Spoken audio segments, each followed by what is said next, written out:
All right, everybody, here we are, sloppy and off. My name is Mike Joyce. I'm with FanDuel TV. Now FanDuel Podcast says we're doing a little something not new. I mean, everyone's had a podcast for the last 10 years, but I do want to jump into those waters, and we want to jump into those waters for a number of reasons. One, I know there's a lot of good podcasts out there in the racing space, but we want to do something a little bit different. And this is how the show's going to go over the coming weeks and months. So we're going to start every show with a little bit of news, a little bit look forward, and a little bit of a look back, right? I'm going to go over some of the major stakes racings happening in the prior week and then look forward to what's going on. Of course, this time of year, it's going to be a lot of Derby. So we're going to talk Derby preps, but that's how it's going to start. And then we're going to get into the interview each and every week. Wanted to go long form. I don't trust you to listen for a long form interview, so we're going medium form. Some of it'll be topical, some of them will delve beneath the surface, and we're always going to try to get the biggest personalities and the most important people in the sport on this show. I promise you that. But there's going to be more. There's going to be a lot of segments. It's going to be a little different than other podcasts in that we're going to be compiling individual segments that you could take down and listen on your own. Like Hindsight is 20 to 1. We're going to be looking back at prices the week before, try and handicap them after the fact, red board action to see if we can get a little bit better. We're also going to be looking at some of the fastest horses in the country each and every week. And I got a little cowboy hat to help me do that. So we've got a lot to get to each week, and it's going to evolve. What we do week 1 is not going to be the same as week 2 or week 3. And by the time we get through to week 20 or 30, God willing, I imagine the show will be much different. But this is our jumping off point, and I hope you enjoy. This is Sloppy and Off. All right, everybody. What's been going on in the sport of King? So I just got back from Oaklawn. The Rebel Stakes, easily one of the most exciting races we've seen all year. A finish that was reminiscent of you and Carson Hollow in the Test Stakes 25 years ago. It was a race that didn't deserve a loser. We saw a powerful performance from Class President and a closing kick from Silent Tactic that it looked like he was going to go right by. With the point totals, actually Silent Tactic had already earned points by winning the Southwest. Both of those horses essentially get into the Derby. The top two finishers there, Class President and Silent Tactic, they're in. And they both look like legitimate horses. We're going to talk to Todd Pletcher later today, and we'll get more on Class President. At Gulfstream Park, we saw another great horse race. I'll start with the second place finisher in Chief Wallaby. It was a lot of hemming and hawing in the press by Bill Mott. You could tell he was very reticent to put that horse in the field. He didn't really have a spot to go, only one race under his belt. The fact that he put him in that field should have spoke volumes to all of you. Yeah, he was reticent to do so, but he still did it. As one of the great horsemen of the 20th century, 21st century. He still did it, and the horse made a brilliant showing for himself, finishing second. But he finished second to Commandment. And in the post-race interview with Brad Cox, you could see the relief in his face because the Derby is such a big part of their program, and it's something that he shoots for every year. He's a Louisville native. Obviously, everybody wants to win the Derby more than anything. But the numbers of horses he gets each and every year, and for him to be sitting at this time of year going into the Fountain of Youth wondering, boy, am I gonna get one of these guys in? He said so in the post-race interview. So it was a really brilliant performance by Commandment that day. He asserted himself as, after Paladin nearly, Commandment, probably the top 3 Derby horses as things stand right now.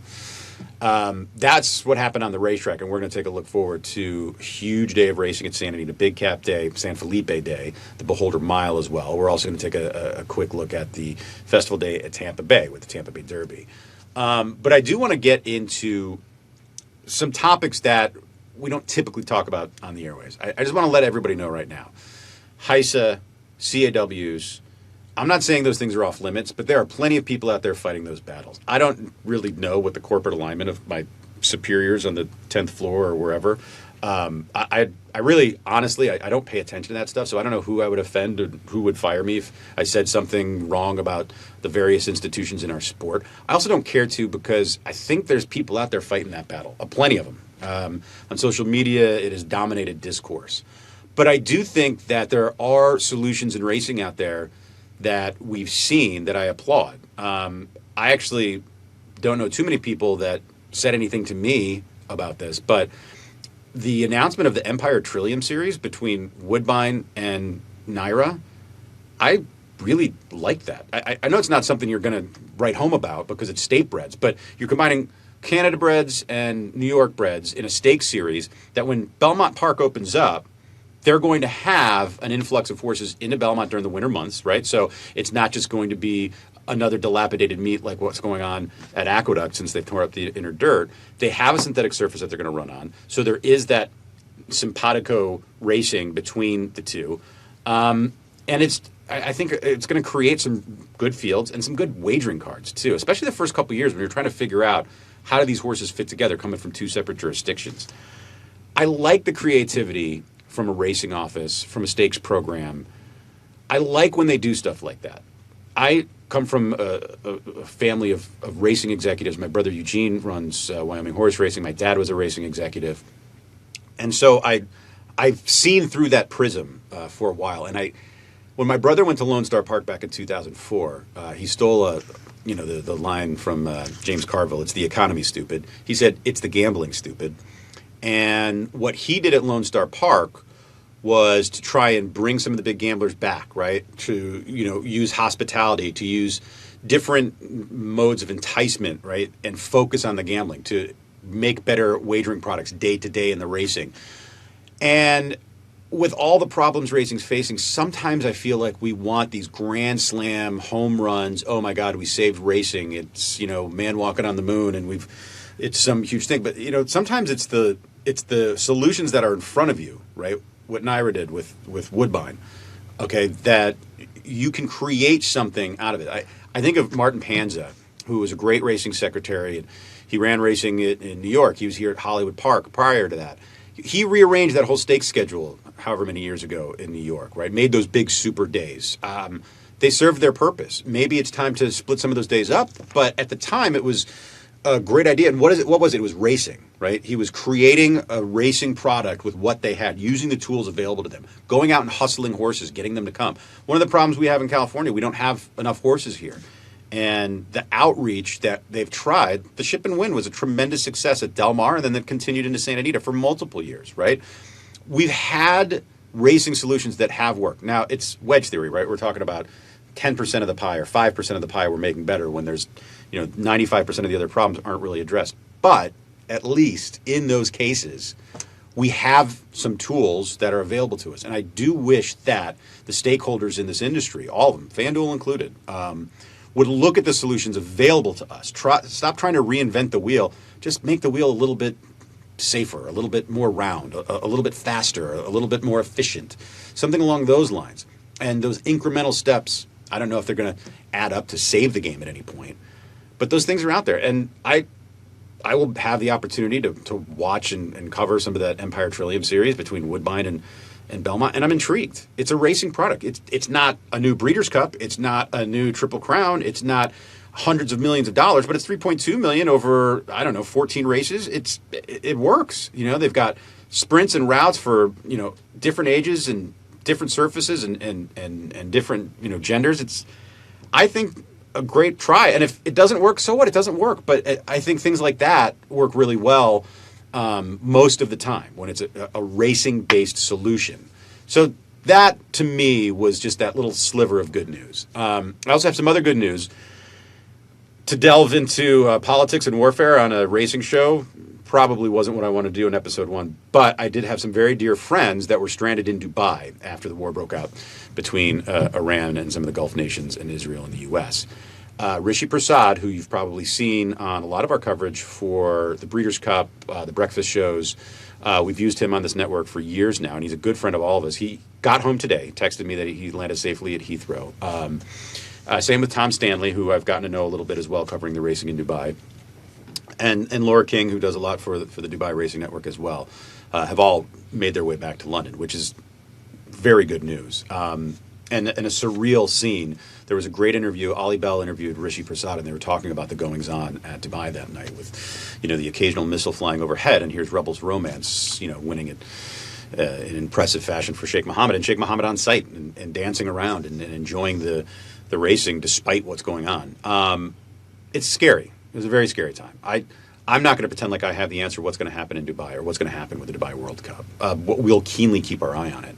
I know there's some American connections that have already declared, hey, we're not going to go. Book'em Dano ain't going, right? He's going to be running at Colonial in a couple of weeks. But it's frightening. It's scary. They might run the World Cup anyway. Who knows what the next month brings? It's less than a month. It's about 3 weeks now. So at any rate, that's what's going on in the sport. Here's what's coming up in the sport. We've got Festival Day at Tampa Bay. We're going to have live coverage there. We've got one of the biggest days of the meet at Santa Anita. It used to be Big Cap was the biggest day of the meet at Santa Anita. It's one of the most storied races in all of California. In the middle of the walking ring there, of course, there's the statue of Seabiscuit, who was, as everyone saw the movie, winner of the Big Cap in the final race of his career. He was the most popular racehorse in America.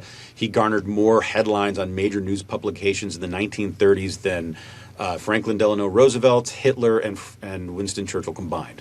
True fact. That was in the book by Laura Hillenbrand. We have the San Felipe, and we've got Brandt going for Bob Baffert. We don't have Boyd.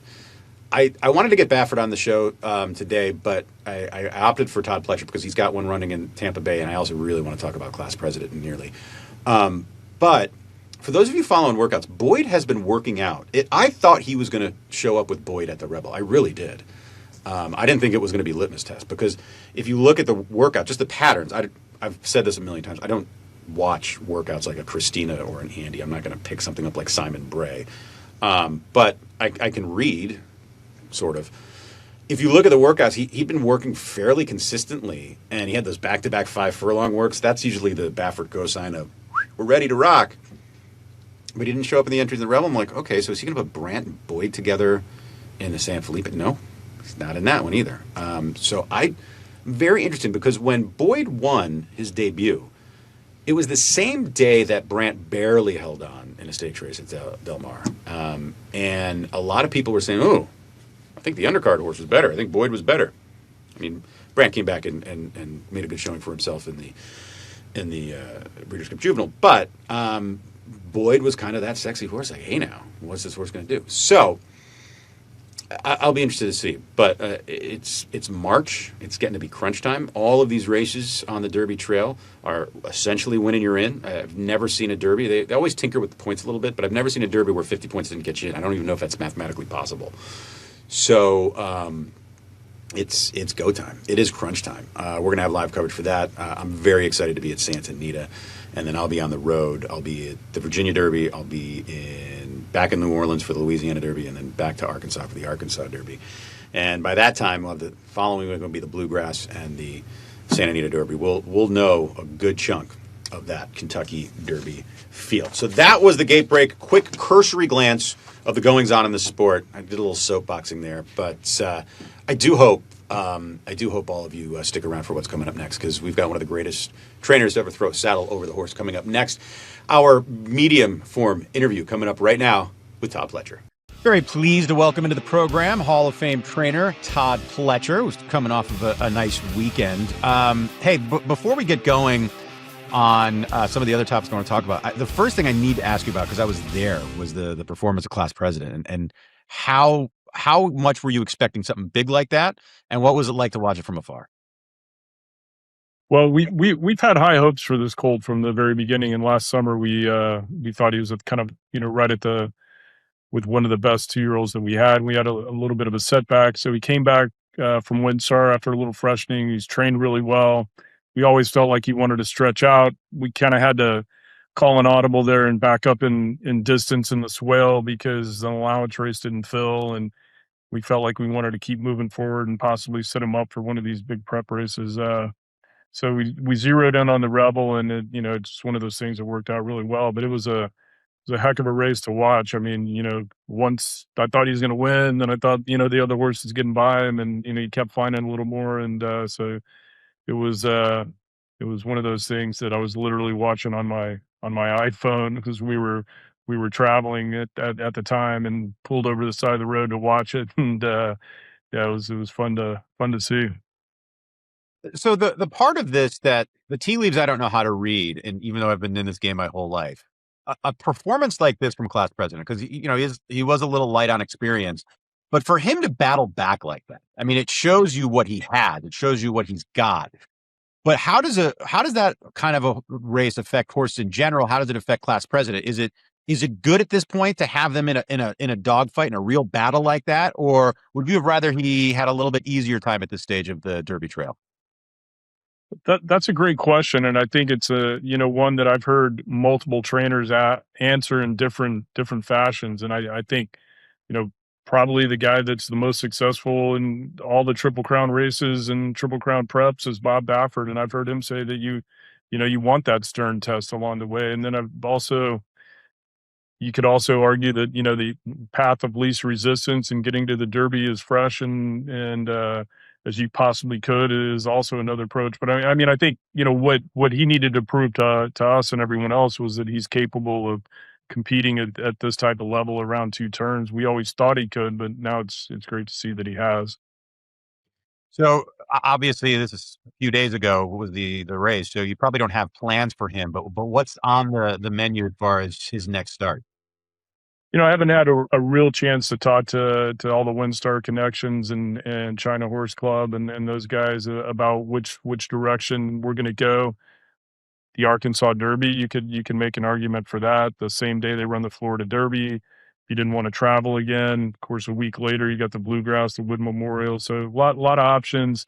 I think at this point let's kind of take the next couple of weeks to evaluate how he's bounced out of this. It appeared to be a demanding race, also with a pretty good ship involved. So he's arrived back at our headquarters at Palm Beach Downs in really good order so far, and now we'll kind of see what he tells us when we get back to training. Okay, let's shift gears to Nearly. And I can't remember what trade publication I was reading, but one of them you were mentioning how Nearly's doing so well right now. Obviously, you said that we're going to point toward the Florida Derby, but how is he training, and is he looking like he's pretty close to a race?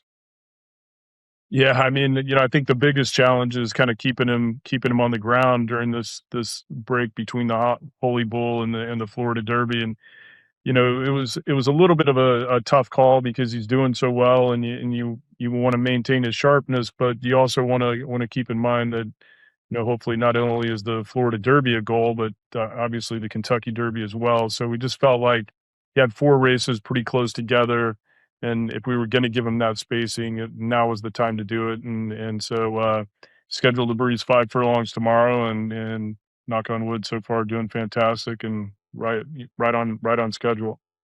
So Power Shift coming up this weekend at Tampa. Another one of your prospects on the Derby Trail. What can you tell us heading into that race this weekend? Well, pretty ambitious move, and I think that's kind of the trend that we're seeing in a lot of the Derby preps now, going straight from maiden races to graded stakes, and Source always trained super. He was just on the wrong side of a neck finish in the maiden race where they ran super fast. We're I think 13 clear of the third horse. Always trained really well, and we figure if we're gonna get into the Derby mix, then we need to get some points and kind of see where we stand. So we're excited about the way he's trained, the way he always has looked and trained, and we feel like he's a legitimate contender if we can make some strides forward in a short amount of time. So the problem with interviewing you is you have so many horses. We could just keep going for hours and not get to half your barn. But I do want to start talking about a little bit about your early years, because I know, and I don't know a lot, but I do know your dad JJ was involved in quarter horse racing early on. I knew he had a relationship with Wayne Lucas. As a young kid growing up in Texas and going to those tracks with your dad, what are your memories of quarter horse racing? What influence has quarter horse racing had in your life and in your horsemanship?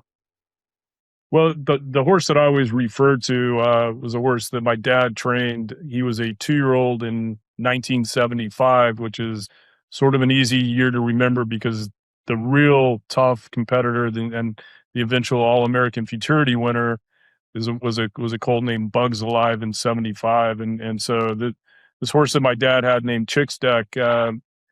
I remember he picked me up from grade school one day, and we went back to the barn, and he was we were walking around the barn looking at all these horses, and we stopped next to this jet black colt that he told me, this colt is really special, and so I think he was the one that I was probably already hooked anyways, but when he won the first leg of the quarter horse Triple Crown, the Kansas Futurity, um, in 1975, that was pretty much sold me. So what is it about? quarter horse racing and trainers that have come from there. I'm not going to say you, although there is, like that background with your dad and being exposed to it, but Wayne Lucas, Bob Baffert, these are Hall of Fame quarter horse trainers that came into the thoroughbred world and started dominating. Is there a reason? Is there something about that horsemanship? Is there something about that game that thoroughbred racing just hadn't seen before them? Yeah, I mean, I think you're just talking about two guys that were, and Bob's case still are, just exceptional horsemen. And I do think there's maybe something about the quarter horse background, the care and treatment that they give those horses, and maybe judging and selecting yearlings, I think also is a big part of it. But those guys were gonna probably do well. They could start standard bred racing and they'd probably do fine. They're just exceptional horsemen, and have figured out a way to improve and get their horses to maintain a top level of performance over such an extended period of time. I think is one of the many things they both did very well. So let's. I want to talk about Wayne Lucas a little bit. We lost him this past year. It, I'm 48, but my entire adult life, I think Wayne Lucas was not only the best trainer in the world, but the coolest guy on the racetrack. Right? I mean, he had that Wayne aura. But as far as he was your mentor, and he put a lot of trainers out there in thoroughbred racing that were very successful and have won oodles of races. It's almost impossible to count. And now you're at a stage in your career where Michael McCarthy, Jonathan Thomas. There's trainers that have worked for you. Amelia Green have gone out on their own. And do you ever have a moment to kind of sit back and reflect, like where you are on this continuum, right? Like having learned your trade a little bit under Wayne, and pass those lessons down. It's funny because we were talking about this. I was talking with my wife Tracy a couple days ago. We were having dinner with Wayne a couple summers ago over at Paul and Joanne Orifice's, and it was the first time I ever heard him say anything along those lines of, I wish I would have taken a little more time to enjoy the moment and reflect and really just take a step back and look at it. I think when you're in the midst of it, it's so hard to appreciate everything that has come your way, and to the relationships that you built with so many people. And as you pointed out, the case of so many people who have worked in our organization that have now gone on and are training at the very top level. And so yeah, I wish that sometimes there was a little more time to just truly sit back and appreciate it. But when you when you're doing this, and it's a year-round, 7-day-a-week job, that you don't get much time to kind of sit back and reflect on it. I don't know if you'll remember this, but I remember this, and it was it was like a aha moment for me. With 2015 at Keeneland after the Breeders' Cup, I went to your barn after you'd won with Liam's Map, like you'd had a pretty good Breeders' Cup, and you were kind of, you weren't in a great mood. And I said, "What's the matter?" You're like, "They just led 7 Grade 1 winners out of my barn today," and I was like, "Oh, like." It dawned on me, because you just think like at the highest levels, like, oh, it's just an influx of horses that keep coming, man. Like you lose a Grade 1 winner, that hurts. You lose 6 or 7, boy, that's a blow.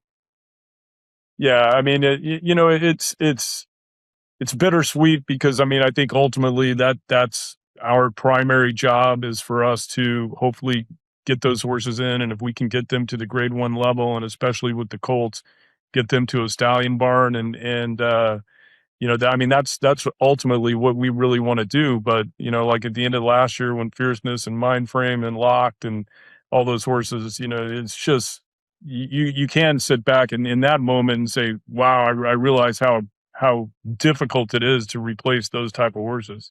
Well, I mean, it doesn't matter how good of a trainer you are. If you don't acquire the talent in your barn, if you don't acquire the horse, it doesn't make a difference. Totally. I mean, it's so parallel, and everyone called Wayne the coach, but it's so parallel to sports. You can know all the X's and O's and draw up the plays and do all that stuff, but if you don't have the athlete to execute, then you're really only as good as the athlete. That's so true. All right. We're going to close this interview out with my favorite game. It's a little game I call Cinco de Cinco. It's a quiz show. I have 5 questions for you, Todd, and they are Some of them are designed for you to get. Some of them are designed for you not to get. But we'll see how you do. You ready for Hopefully this? I won't go 0 for 5 here. Okay. All right. Cinco de Cinco. First question. So according to ChatGPT, the fastest buyer speed figure ever recorded from a horse you trained was Quality Road when he ran a 121 in the Don Handicap in 2010. Here's the question. Who ran the second highest buyer speed figure horse in your barn ever? I'm going to take a shot at Lawyer Ron and the Whitney. Lawyer Ron and the Whitney, 120. I thought that was a good question because Uncle Mo's 118 as a 2-year-old is the highest 2-year-old figure ever. So I thought that would be sticking in your head. I tried to get that one by you, but I didn't do very good. Right. Yes. Lawyer Ron in the Whitney, who's somehow, no, not for you, but for, I think a lot of people, he's a little bit of a forgotten horse about how good he was and just how talented and accomplished he was. All right. So here's number 2 on Cinco de Cinco. You have the record with most starters in Derby history with 65. Wayne Lucas, second with 50. Bob Baffert, third with 34. Who is fourth on the list with most Derby starters of all time?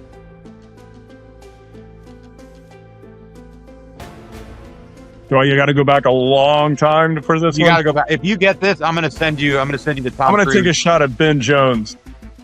Ooh, close. It was Herbert J. Derby Dick Thompson, and I think his last Derby starter was in 1933, if I'm not wrong. Okay, here's a good one because I'm assuming you've driven a horse band a time or two, being your trade, right? 2 times. Not very well. Here we go. What I want you to give me, I'm giving you 3 drives between racetracks. You have to go longest to shortest, okay? So the drives are Churchill to Keeneland, Santa Anita to Del Mar, and Belmont to Saratoga. Give me the longest, second longest, shortest. Assuming the traffic is normal, I suppose, in California. I'm going by miles. So I'm going to go shortest, Churchill to Keeneland. Correct. Then Santa Anita to Del Mar. Then, what did we say, Belmont to Saratoga? Yeah, Belmont to Saratoga. You are correct. Belmont to Saratoga, 192 miles. Santa Anita to Del Mar is 108 miles. And Churchill to Keeneland is 72. That's nothing. All right. This one's about me. Hope you're a fan. In 2015, he's talking about this, I covered the Breeders' Cup live from Keeneland with 2 other people. One was a reporter, Brittany Urton, and the other was an analyst. Who was my guest analyst for the Breeders' Cup? That was Coach Wayne Lucas. Yep. That's the greatest. Like, you never know, like, those were the days until after they're gone. Right. That was the day. Like, that Breeders' Cup was, I'll never do anything better in my life. Okay, so you're good. You're 3 for 4 so far. Last question. I got a quarter horse theme here. Who won the All-American Futurity in 1990? So you were 19. I'll give you a hint. One of the great horses of all time. Man, I haven't followed it that closely lately, so yeah, I'm stumped there. That would be the Great Refrigerator, who not only won the. Oh, I should have been able to guess that. Yeah, I was gonna give you a dash for cash question, but I thought that was too easy because of Coach. So I went Refrigerator. I thought there's a chance he would have heard that one. Maybe you could have thrown me a Chicago Bears hint, something like that. Something like that. Yeah, 72. Yeah. I could have, but I was very mean. All right, that was 3 for 5. It's a passing grade. D's get degrees, my friend. That's the way I made it through school. Passing grade. Hey, Todd, thank you so much for joining us. Best of luck this weekend. Best of luck on the Derby Trail, and I'm sure I'm going to see you in one of these races before we get to that first Saturday in May. All right, thanks, Mike. All right, thank you very much. Todd Pletcher, Hall of Fame trainer with a slew of horses on the Derby Trail, joining us here on Sloppy and Off. And now it's time for Hindsight is 20 to 1 with your host, Mike Joyce. Oh, hey, that's me. I'm going to take these glasses off because the idea is to see better, right? We're going to go back to the Canadian turf for this Hindsight is 20 to 1. It's actually Hindsight is $20 in this first example, but there was a good price and a very havable price with Tiz Dashing. Let's take a look. First of all, you had to beat Wolfie's Dynaghost. Not easily done. But how can you come up with Tiz Dashing, who was 10 to 1 morning line, Javier Castellano for Barclay Tag, and puts it in performance like this? He clearly outran what he was capable of doing in prior races, or what he had done, not capable of, but what he had done in prior races. So how do you find it? And before you say, Mike, you're a terrible handicapper, you're right, but Caleb Keller is an excellent handicapper, and he's the one that comes to me. I'm going to be employing the efforts of my colleagues here because I'm not that smart, but I work with very, very smart people. So let's take a look at the past performances here on Tiz Dashing. So he paid $24, so he's 11-1. He's coming off the worst trips of his life. You look at his last several races, and you look at those running lines, they're atrocious. This is the last four comments. Check twice first turn, boxed in the second turn. That's one race. 5-6 wide, 4-5 wide the race before that, and then bumped very hard. So all of those trips were terrible. You also look, he finished second and first. He also lost to Layabout in that race, and Layabout came back to win. The other thing is that you look at his numbers. Look just the Spire speed figures. I use Thorograph a lot, and Thorograph can be much more illuminating in these things because of the patterns and whatnot. But you don't need Thorograph or anything to just see. He's basically getting faster with each and every start. He's just getting better. He's a 4-year-old colt, and he's, flying out of the Barkley Tag Barn, and Barkley Tag's having an excellent, excellent meet at Gulfstream Park. So it's a sharp barn, it's a sharp horse, and as a 4-year-old, those are performances that should exceed anything you've seen before. That's when they're really hitting their physical peak. And this was a very havable horse. I didn't have it. Caleb had it. It was Caleb Keller. But right now, hindsight, 20-1 or $24.80, more like 11-1. Hope this helps. But just a couple of things to look at when you open up the form. Sometimes those diamonds in the rough ain't that hard to see.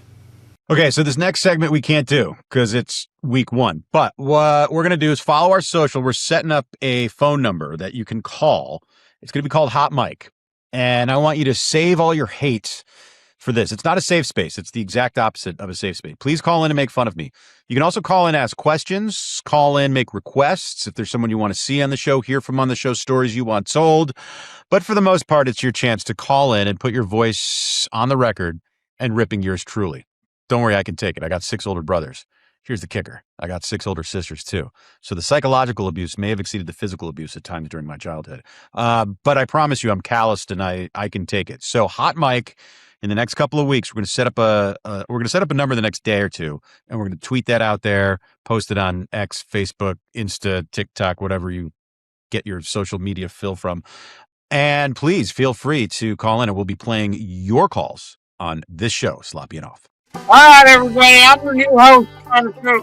I'm at the Rugged Committee with you, and we're going to talk about a horse I thought this weekend. He was one fast bastard. I'm talking about Knightsbridge in the Gulfstream Park Mile, man. He came sliding out of that gate real smooth. He didn't need to lead. It was like butter dripping off a hot biscuit, but when he turned for home, man, he was flying. He came around that turn at about 5 lengths in front. When they stopped the clock, man, he ran a 112 by a speed figure, a negative 3 3/4 on the Thorograph, and he's under a quadruple hammerlock crossing the wire. I know that Junior Alvarado's a good jockey, but come on, man. Chris Christie could have ridden this one to victory. He's about as fast as some bitch you ever going to see. When they run a time like that, usually the track's harder than a horse heart, but you look at the times all day, it was fine. It wasn't nothing special. That's a fast horse. He's fast enough to win the Gulfstream Park Mile, the Met Mile, the Breeders' Cup, and the Indy 500, man.